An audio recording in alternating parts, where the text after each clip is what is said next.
የተወደዳችሁ እንዴት ናችሁ? በያላችሁበት የዓለም ጥግ ሰላምታችን ይድረስ። ይህ የአፍሪካን ሬኔሳንስ ቴሌቪዥን የዕለተ ቅዳሜ ዜና ሰዓት ነው።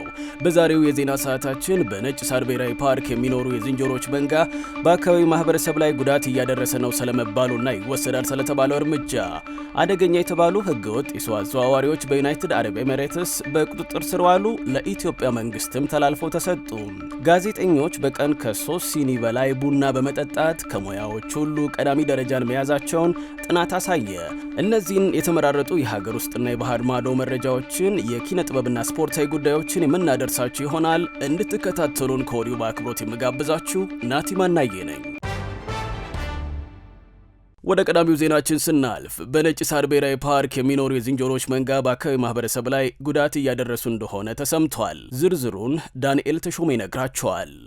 የዱር እንስሳት ውብ እንዲሁም የተፈጥሮ በረከት ናቸው። ምንም እንኳ እነዚህ የተፈጥሮ ጸጋዎች ምድርን ቢያስውቧትም አልፎ አልፎ ግን በሰው ልጆች ላይ ድንገተኛ ጥቃት ሲሰነዘሩ ይስተዋላሉ። እንዲህ አይነቶቹ ክስተቶች ሲያጋጥሙ ግን ብሔራዊ ፓርኮች የተፈጥሮ ሚዛንና የሰውን ልጅ ደህንነት ለማስጠበቅ ሲሉ አንዳንድ እርምጃዎችን ይወስዳሉ።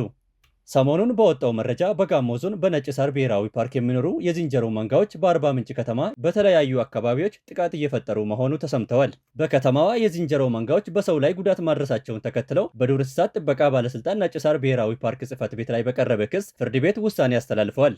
ይህንን ውሳኔ ተከትሎ በተጠና መንገድ የዝንጀሮቹ ቅነሳ የሚደረግ መሆኑን በመግለጽ ከትላንትና ሐምሌ 10 2018 ዓ.ም ጀምሮ እርምጃ ይወሰዳል ተብለዋል። እርምጃዎቹም በጦር መሳሪያ እንደሚወሰድ የተገለጸ ሲሆን በአርባ ምንጭ ከተማ የሚኖሩ ነዋሪዎች የጥይት ድምፅ ሲሰሙ ድንጋጤ ውስጥ እንዳይገቡ ሲል ነጭ ሳር ብሔራዊ ፓርክ ጽሕፈት ቤት ለሚመለከተው አካል በጻፈው ደብዳቤ አስታውቋል። ይህንን የፍርድ ቤት ውሳኔ ተከትለው አንዳንድ የእንስሳት ተሟጋች ግን የዝንጀሮ መንጋዎችን ሕይወት በአፈሙዝ መቅጠፍ ፍጹም ኢሰብአዊና የተፈጥሮ ሚዛን የሚያናጋ ስህተት መሆኑን ጠቅሰው እንደዚህ አይነት እርምጃ ከመውሰድ ይልቅ ዘላቂና ሰላማዊ የሆነ ሳይንሳዊ የመከላከያ ስልቶችን መጠቀም ሲገባ እንዲህ አይነት የኃይል እርምጃ መመረጡ ተገቢ አይደለም በማለት ሀሳባቸውን እየገለጹ ይገኛሉ። ስራ እናስቀጥራቸዋለን በሚል ምክንያት ዜጎችን ወደ ዱባይ በመውሰድና በህገ ወጥ የሰው ዝውውር የተጠረጠሩ ሰዎች በቁጥጥር ስር ዋሉ። እነዚህ አደገኛ ናቸው የተባሉት የህገ ወጥ የሰው አዘዋዋሪዎች በዱባይ ፖሊስ ተይዘው ለኢትዮጵያ መንግስት ተላልፈው የተሰጡ ናቸው። በዚህ ጉዳይ ላይ ሃናን ሸምሱ ተጨማሪ አላት። የተባበሩት አረብ ኤሚሬትስ ወይንም ዱባይ በሀገሪቱ ተቀምጠው ኢትዮጵያውያን ዜጎች ላይ ሰው የማዘዋወር ወንጀል ሲፈጽሙ ነበር ተብለው የተጠረጠሩ 2 ኢትዮጵያውያን ሰው አዘዋዋሪዎች ለኢትዮጵያ ፌዴራል ፖሊስ አሳልፋ ሰጠች። ዳዊት ተፈሪና ደስታ ተገኘ የተባሉት ተጠርጣሪዎች ዜጎችን በማታለል ወደ ዱባይ በመውሰድና ከፍተኛ የገንዘብ መጠን ከተጎጂዎቹ በመሰብሰብ የሰብአዊ መብት ጥሰት ፈጽመዋል ነው የተባለው። 105 ዜጎችን ስራ እናስቀጥራቸዋለን በሚል የሐሰት ተስፋ ወደ ዱባይ በመውሰድና ከአንድ ሰው እስከ 600 ሺህ ብር በመቀበል በአጠቃላይ ከ180 8 ሚሊዮን ብር በላይ ሰብስበዋል። ተጎጂዎችን በዱባይ በአንድ ክፍል ውስጥ አግተው በ8 ቀን አንድ ጊዜ ብቻ ደረቅ ሩዝ በመመገብ በከፍተኛ ረሃብና እንግልት እንዲሁም በሴቶች ላይ ጾታዊ ጥቃት በመፈጸም ሲያሰቃዩ እንደነበርም ፖሊስ ገልጸዋል። ተጠርጣሪዎቹ ከ2015 ዓ.ም ጀምሮ በአገር ውስጥ ተባባሪዎቻቸው በኩል በርካታ ዜጎችን ሲመለምሉና ብር ሲቀበሉ ነበርም ተብለዋል። ፖሊስ 2 የአገር ውስጥ ተጠርጣሪዎቹ ተባባሪዎች ናቸው ያላቸውን ብዙአየሁ አውግቸውና ራህመት አበበንም በቁጥጥር ስር እንዳዋለ አያይዞ ጠቅሷል። ኢትዮጵያ በቻይና ሻንጋይ በተፈረመው የዓለም የሰው ሰራሽ አስተውሎት ኤአይ ትብብር ድርጅት የመመስረቻ ስምምነት ላይ በመፈረም ከ29 መስራች አባላት ሀገራት አንዷ ሆናለች። አሃዱ አባተ ተጨማሪውን ትነግራቸዋለች።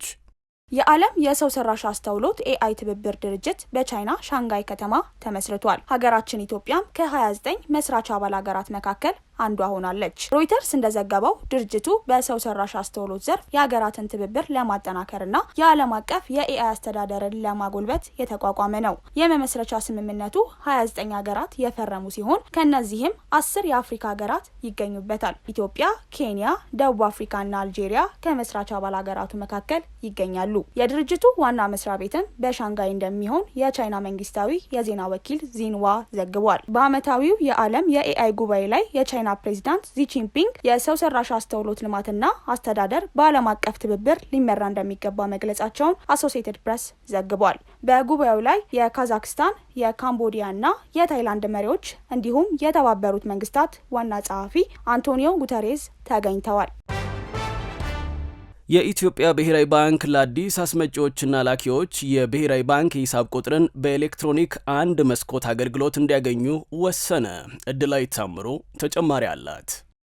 የኢትዮጵያ ብሔራዊ ባንክ ከኢትዮጵያ ጉምሩክ ኮሚሽን ጋር በመተባበር አዲስ ፍቃድ ለሚያወጡ አስመጪዎችና ላኪዎች የብሔራዊ ባንክ የሂሳብ ቁጥር አሰጣጥን የሚያቀል አዲስ የዲጂታል አገልግሎት ይፋ ማድረጉን አስታውቋል። ባንኩ በመግለጫው እንዳመለከተው ይህ አዲስ አሰራር አስመጪዎችና ላኪዎች የብሔራዊ ባንክ የሂሳብ ቁጥርን በኢትዮጵያ ጉምሩክ ኮሚሽን አንድ መስኮት አገልግሎት በኩል በቀላሉ እንዲያገኙ ያስችላቸዋል ብለዋል። አዲሱ የዲጂታል አገልግሎት ከዚህ ቀደም ደንበኞች ያጋጥሟቸው የነበሩ አስተዳደራዊ ችግሮችና እንግልቶችን በማስቀረት ፈጣን አገልግሎት ለመስጠት ታስቦ የተዘጋጀ ሲሆን ይህ አዲስ አሰራር የሚመለከተው ለመጀመሪያ ጊዜ የብሔራዊ ባንክ የሂሳብ ቁጥር ለሚያወጡ አዲስ አስመጪዎችና ላኪዎች ብቻ መሆኑን ባንኩ የገለጸ ሲሆን ቀደም ሲል የብሔራዊ ባንክ የሂሳብ ቁጥር ያላቸው ነባር የንግድ ተቋማት ለሁሉም የወጪና የገቢ ንግዶች ተግባሮቻቸው በነባር የሂሳብ ቁጥራቸው መጠቀማቸውን እንደሚቀጥሉም ተናግሯል። ውድ ተመልካቾቻችን ዜናዎቻችን አሁንም ወደ እናንተ መድረሳቸው እንደቀጠሉ ነው። ወደ ቡና ጉዳይ እንለፍ። የጋዜጠኝነትና ሚዲያ ባለሙያዎች በቀን ከ3 ሲኒ ቡና በላይ በመጠጣት ቀዳሚውን ደረጃ መያዛቸው ተገለጸ። ይህ ጥናት 20 ሺህ የሚጠጉ ሰራተኞችን ያካተተ አዲስ ጥናት ነው። ዝርዝሩን ትርሲት ያደርጋል በሚከተለው መልኩ አዘጋጅተዋለች። በዓለም ገበያ የኢትዮጵያ ቡና ታሪካዊ ስኬቶችን እያስመዘገበ ባለበት ወቅት በ20 ሺህ የሚጠጉ ሰራተኞች ላይ የተደረገ አዲስ ጥናት ጋዜጠኞችና የሚዲያ ባለሙያዎች ከሁሉም የሙያ ዘርፎች በላይ ቡና እንደሚጠጡ አሳይቷል። በዩናይትድ ኪንግደም በሚገኘው ፕሬሳት ተቋም የተካሄደው ጥናት ጋዜጠኞች በቀን በአማካይ 3.6 ሲኒ ቡና በመጠጣት ቀዳሚ ሲሆኑ የጤና ባለሙያዎች 3.6 ሲኒ በመጠጣት ይከተላሉ። ጥናቱ ከፍተኛ የስራ ጫና ለዚህ ዋነኛ ምክንያት መሆኑን ገልጿል። በሌላ በኩል ኢትዮጵያ በ2026 የበጀት ዓመት ከቡና ኤክስፖርት 3 ቢሊዮን ዶላር በማስገኘት ታሪካዊ ሪከርድ ሰብራለች። መንግስትም በ2031 ዓመታዊ የቡና ገቢን ወደ 6 ቢሊዮን ዶላር ለማሳደግ ማቀዱ ተጠቁሟል። ለዚህም ከቻይና ኩባንያ ጋር የተፈረመው ስምምነት በኢትዮጵያ የቡና ኢንዱስትሪ ፓርክ ለመገንባት የሚያስችል ሲሆን የቡናን እሴት ጭማሪ በማሳደግ የውጭ ምንዛሪን ለማሳደግ የስራ ዕድል ለመፍጠርና የኢትዮጵያን ቡና በዓለም ገበያ ተወዳዳሪነት ለማጠናከር እንደሚረዳ ይጠበቃል። እንደ ዓለም አቀፍ የንግድ መረጃዎች ገለጻ ቡና ከፔትሮሊየም ቀጥሎ በዓለም ሁለተኛው በብዛት የሚነገድ ሸቀጥ መሆኑም የዚህን ዘርፍ ኢኮኖሚ ጠቀሜታ ያሳያል። ከውጭ ወዳሰናዳንላችሁ መረጃዎች ስናልፍ የሬጌው አቀንቃኝ ቦብ ማርሌ ሀገር የሆነችው ጃማይካ ለበርካታ የአፍሪካ ሀገራት ዜጎች ያለ ቪዛ ወደ ሀገሪቷ የሚገቡበትን መንገድ ማመቻቸቷን አስታወቀች። ለዝርዝሩ ሀዊ አሰፋ። የካሪቢያኗ ደሴት ጃማይካ የኮመንዌልዝ አባልነትን መሰረት በማድረግ ለአብዛኞቹ የአፍሪካ ሀገራት ዜጎች ያለ ቅድመ ቪዛ ወደ ግዛቷ መግባት የሚችሉበትን አሰራር በይፋ ማጽደቋን አስታወቀች። ይህ የሀገሪቱ መንግስት ውሳኔ በጃማይካና በተለያዩ የአፍሪካ ሀገራት መካከል ያለውን የቱሪዝም ፍሰት፣ የባህል ልውውጥና የንግድ ትስስር ይበልጥ ለማጠናከር ያለመ መሆኑ ተገልጿል። በአዲሱ መመሪያ መሰረት የደቡብ አፍሪካ፣ ኬንያ፣ ጋና፣ ታንዛኒያ፣ ኡጋንዳ፣ ቦትስዋና፣ ኤስዋቲኒ፣ ጋምቢያ እና ሌሎችም ሀገራት ዜጎች ወደ ጃማይካ ሲጓዙ ምንም አይነት የቅድመ ቪዛ ሂደት እንደማይጠየቁ ተረጋግጧል። ይሁን እንጂ በጃማይካ ፓስፖርትና ኢሚግሬሽን ኤጀንሲ አዲስ መመሪያ መሰረት የሴራሊዮን ዜጎች የኮመንዌልዝ አባል ቢሆኑም ከዚህ ነጻ የጉዞ እድል ተጠቃሚ እንደማይሆኑ ተገልጿል። በመሆኑም የሴራሊዮን ፓስፖርት የያዙ መንገደኞች ወደ ጃማይካ ከማቅናታቸው በፊት መደበኛውን የቪዛ ማውጣት ሂደት ማለፍ እንደሚጠበቅባቸውም ኤጀንሲው አሳስቧል። ወደ ስፍራው የሚያቀኑ መንገደኞች ከጉዟቸው በፊት በሀገሪቱ የኢሚግሬሽን ድረገጽ ላይ ወቅታዊ የሆኑ የጉዞ መረጃዎችንና የቆይታ ጊዜ ገደቦችን አስቀድመው እንዲከታተሉም ይመከራል።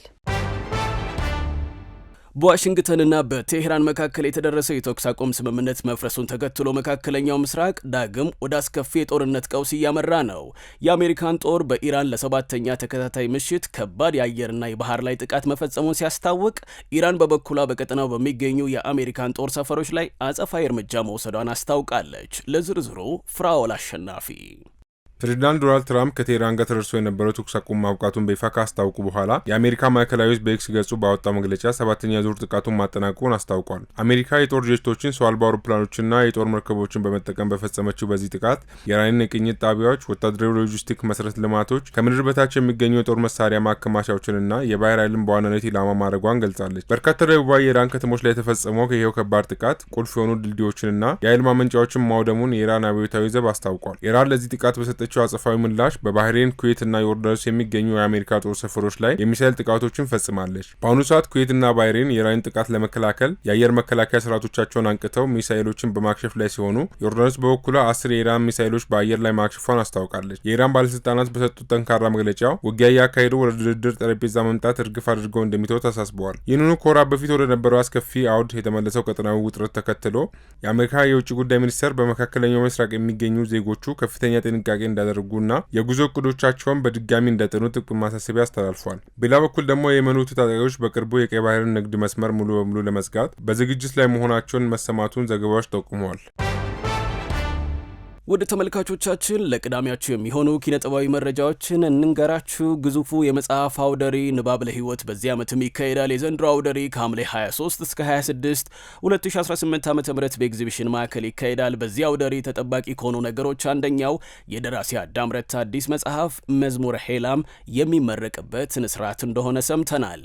በሌላ በኩል የድምፃዊ ሐመር ተሾመ ዲምቢ 3ኛ አልበም አርብ አመሻሹን ለአድማጮች ቀርቧል። 13 የሙዚቃ ስብስቦችን ያዘውና ጊዜ አይሄድም የተሰኘው የአዲስ አልበም በናሆም ሪከርድስ በኩል ነው ለአድማጮች የቀረበው። በዚህ አልበም ዝግጅት ላይ በግጥምና ዜማ አሰናጅነት ናትናኤል ግርማቸው፣ መልእቲ ኪሮስ፣ እልፍ አገድም ምሻው፣ ከድራሊ አቡዲ፣ ወንደሰን ይሁብ የተሳተፉ ሲሆን በሙዚቃ ቅንብር ሚካኤል ኃይሉ፣ ታምሮ አማረና ሌሎችም ተሳትፈውበታል። የአልበሙ ጭብጥ ከተስፋና ከጊዜ ጋር የተያያዘ ሲሆን ሁለት ተቃራኒ ሀሳቦችን በአንድ ላይ የያዘ ጥልቅ ፍልስፍናም አለው ተብሏል። በሌላ በኩል የቲያትር ጉዳይን የሚመለከት መረጃ እጃችን ላይ ያለ መልቲ የተሰኘ ተውኔት የፊታችን ሰኞ ሐምሌ 13 2018 ዓ.ም በዓለም ሲኒማ ተመርቆ ለእይታ ይበቃል። ይህ ተውኔት በመልቲ ተውኔት አባላት ተደርሶ በስንታየው ታዬ የተዘጋጀ የኮሜዲ ዘውግ ያለው ተውኔት ነው። ክቡራትና ክቡራን ተመልካቾች በዚህ ወደ ስፖርታዊ መረጃዎች እንሻገር። ማቲያስ ግርማ እየጠበቃን ነው። አሁን ስፖርታዊ መረጃዎችን እነግራችኋለሁ። በቅድሚያም ከሀገር ውስጥ የኢትዮጵያ ብሔራዊ ቡድን የግብ ዘብ አቡበከር ኑራ ኢትዮጵያ ቡናን ለመቀላቀል ተስማማ። የተሳኩ 4 ዓመታትን በኢትዮጵያ መድን ያሳለፈው አቡበከር ከክለቡ ጋር ያለው ኮንትራት በመጠናቀቁ ከሌሎች ክለቦች ጋር ስሙ እየተነሳ የቆየ ሲሆን በስተመጨረሻም ወደ ኢትዮጵያ ቡና እንደሚያመራ ታውቋል። ከቀናት በፊት ኢትዮጵያ ቡና አሰልጣኝ ገብረመድህን ኃይሌን ማስፈረሙ የሚታወስ ሲሆን አቡበከር ኑራም በመድን ቤት ካሰለጠኑት ከኛ አሰልጣኝ ጋር ዳግም የመስራት እድልን አግኝቷል። የፒኤስጂው ፕሬዝዳንት ናስር ኤልከላይፊ በ2027 የፊፋ ፕሬዝዳንትነት ምርጫ ሊወዳደሩ እንደሚችሉ እየተነገረ ነው። ዘገቦች እንደሚያመለክቱት በርካታ የአውሮፓ እግር ኳስ ፌዴሬሽኖች በቀጣዩ የፊፋ ፕሬዝዳንትነት ምርጫ ከጂያኒ ኢንፋንቲኖ ጋር የሚወዳደሩትን እጩዎችን እያፈላለጉ ሲሆን ከሚነሱት ስሞች መካከልም ናስር ኤልከላይፊ ተካተዋል። የፒኤስጂው ፕሬዝዳንት በአሁኑ ወቅት ለምርጫ የመወዳደር ፍላጎት እንደሌላቸው ቢገለጽም ወደ ውድድሩ እንዲገቡም ከፍተኛ ግፊት ሊደረግ ይችላል ተብሏል። ከኤልከላይፊ በተጨማሪም የዩኤፋ ፕሬዝዳንት አሌክሳንደር ሴፌሪን ሊወዳደሩ ይችላሉ ተብለው ከታሰቡ ሰዎች መካከል ተጠቅሰዋል። የዓለም ዋንጫን በሚመለከት ዜና ሊዮኔል ሜሲ ከላሚን ያማል ጋር የተነሳውን ታሪካዊ ፎቶ አስመልክቶ ምላሽ ሰጠ። የአርጀንቲና ብሔራዊ ቡድን አምበልና ኮከብ ተጫዋች የሆነው ሊዮኔል ሜሲ በ2007 ከያማል ጋር ሆኖ በመታጠቢያ ገንዳ ውስጥ በጋራ ስለተነሱት ፎቶ ምላሽ ሰጥቷል። ሊዮኔል ሜሲ ይህ ፎቶ አስደናቂ ነው ያለ ሲሆን አሁን ላይ ሁለቱ ተጫዋቾች በዓለም ዋንጫ ፍጻሜ ለመጫወት በዋዜማው ላይ መገኘታቸው እንዳስገረመው ተናግሯል። ሜሲ አሁን ላይ ምስሉ ዝነኛ መሆኑን አስታውቆ ያማል በ19 ዓመት ዕድሜው አስደናቂ ብቃቱን እያሳየ እንደሆነ በመግለጽ በባርሴሎና ቤት ተተኪው ከመሆኑ ጋር ተያይዞ መልካም ዕድልን እንዲገጥሙ ምኞቱን ተናግሯል።